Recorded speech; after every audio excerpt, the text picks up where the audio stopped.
In this episode, we're going to build a simple mental skill that separates random guessing from real security thinking.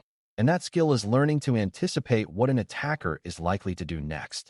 New learners often imagine cyber attacks as one dramatic moment, like a burglar kicking in a door, but most real attacks are a sequence of small steps that build on each other. When you can recognize the step you are currently seeing, you can predict the next few steps and respond faster and smarter. Two beginner-friendly frameworks help you do that: the Cyber Kill Chain and the Diamond Model. You do not need to memorize fancy definitions to get value from them.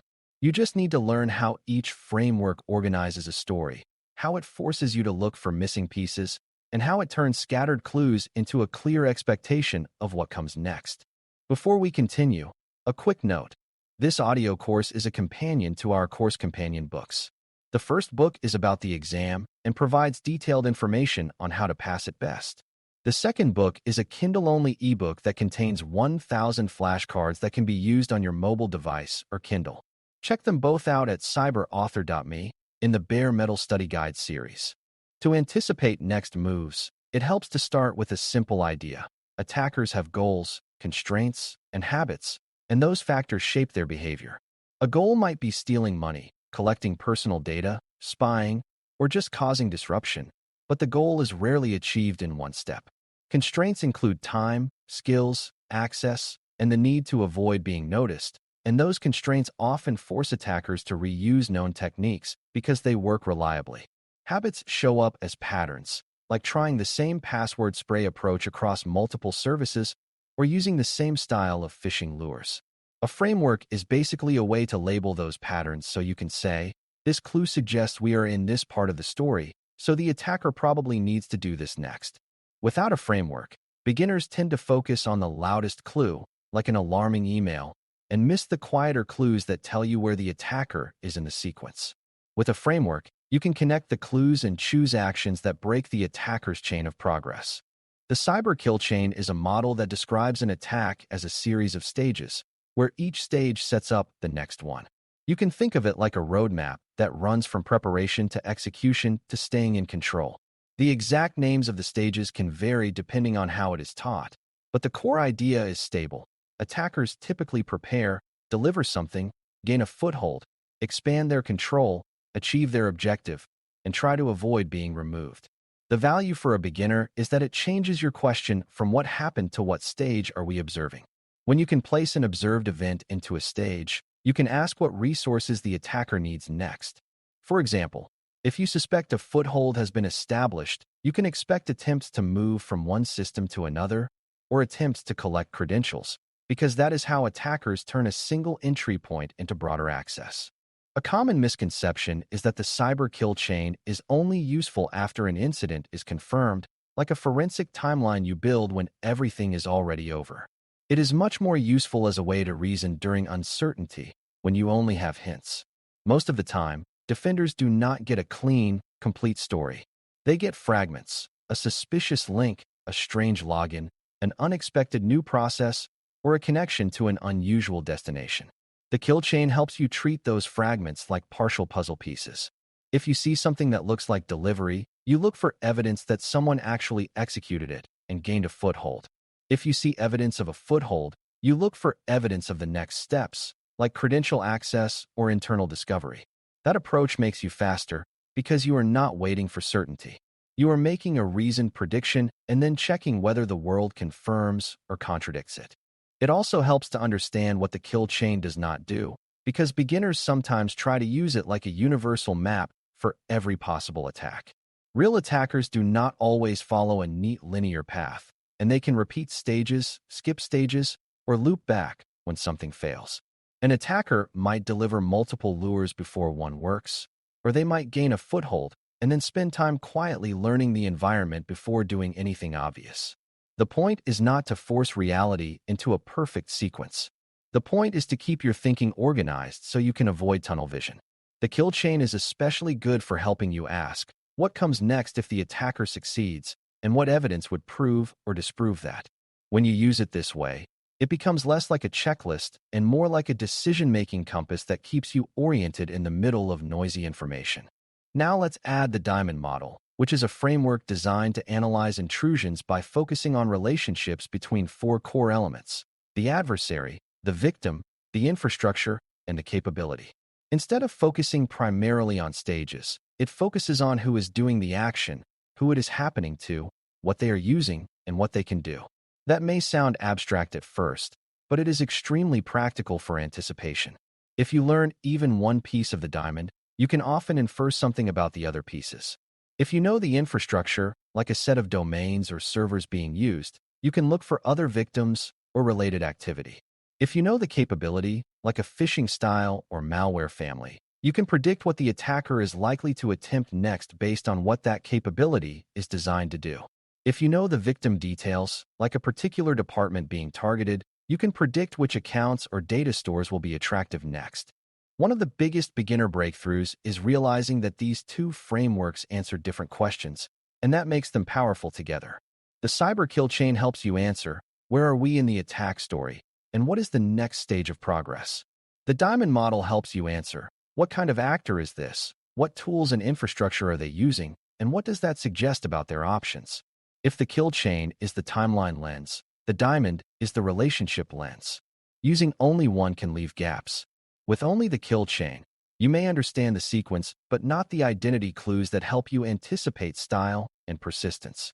With only the diamond, you may understand the actor and resources, but not the stage you are currently observing. Combined, they help you say something like, we are likely seeing initial access right now, and the infrastructure and capability suggest this actor tends to follow up with credential theft and internal discovery, so we should look for those moves before they succeed. To make this feel real, imagine a simple story without getting lost in technical detail.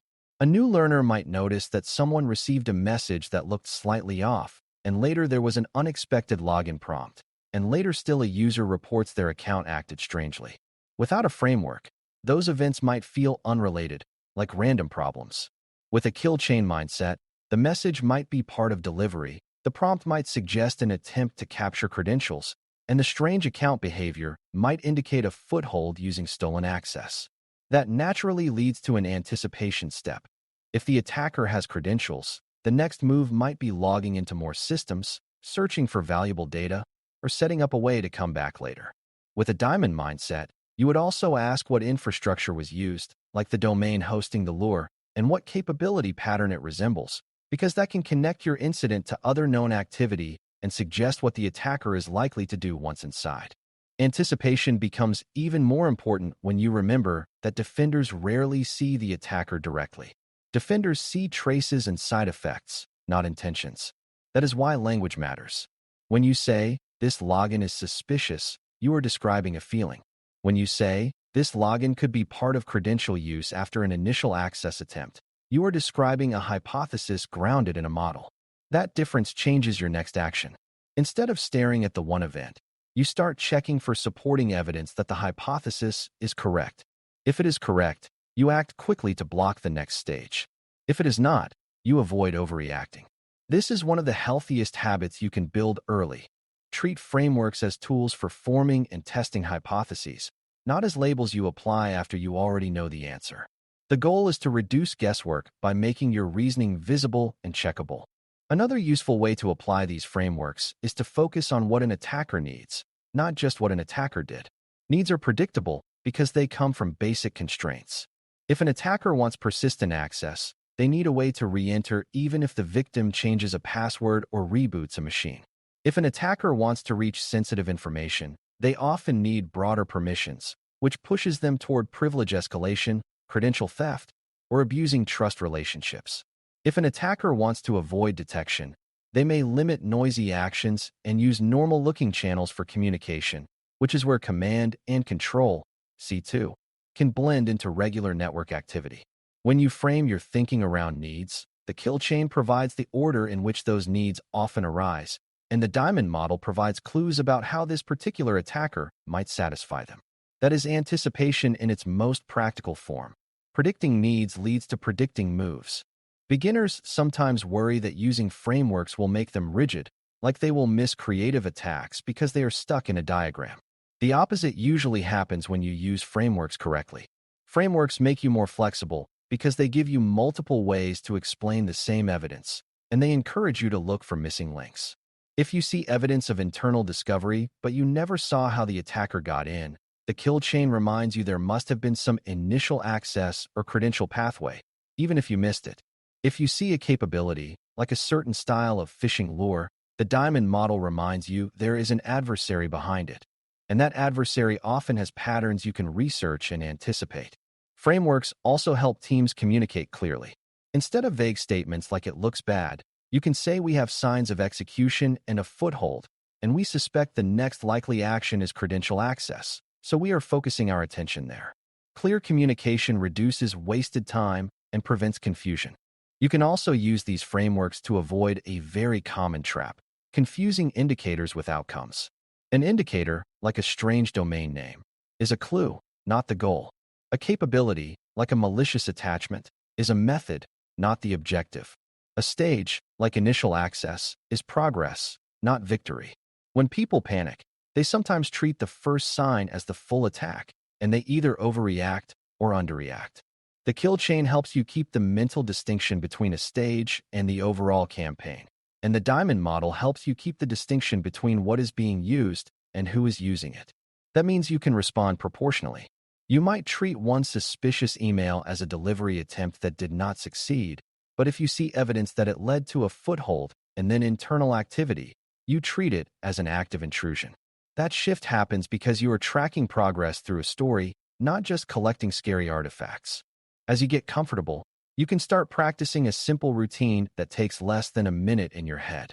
First, name what you are seeing in terms of the kill chain stage you suspect, even if you are not sure. Second, name one likely next move the attacker would need to make if they are trying to succeed. Third, use the diamond model to ask what you know about adversary, victim, infrastructure, and capability, and then use that to refine your prediction. Fourth, decide what evidence you would look for to confirm or deny the prediction. This routine does not require deep tool knowledge. It requires structured curiosity and calm reasoning.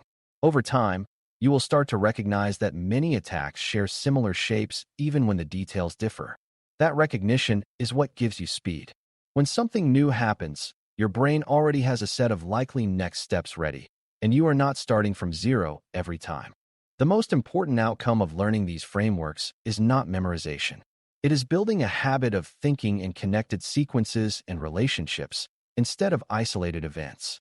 When you hear about an intrusion, try to map it to a stage progression and ask what the attacker needed at each point. Then try to describe the 4 diamond elements using whatever information you have, even if some are unknown. Unknowns are not failures. They are prompts for smarter questions. If you can say, "We do not know the adversary yet, but we know the infrastructure and capability," you can still anticipate certain moves and protect likely targets. If you can say, "We do not know exactly how they got in, but we see behavior that fits later stages," you can still act to prevent the objective from being achieved. These frameworks help you stay useful even when the picture is incomplete, which is most of the time. By the end of this lesson, the big shift to carry forward is that anticipating next moves is not a magical intuition. It is a disciplined way of telling a better story with limited information. The cyber kill chain gives you a progression that helps you predict what comes after the stage you think you are seeing, and it keeps you focused on preventing the attacker from moving forward. The diamond model gives you a relationship map that helps you connect evidence to the actor, the victim context, the infrastructure being used, and the capabilities involved, which often reveals patterns and likely follow-up actions. When you combine them, you stop chasing single clues and start shaping your attention around what the attacker must do next to succeed. The simplest decision rule to remember is this: whenever you see a suspicious event, place it into a likely stage, predict the next need-driven move, and then use the diamond elements to decide what evidence to check first before you commit to a response. Thanks for listening. For more audio courses, daily newsletters, and more, please visit baremetalcyber.com.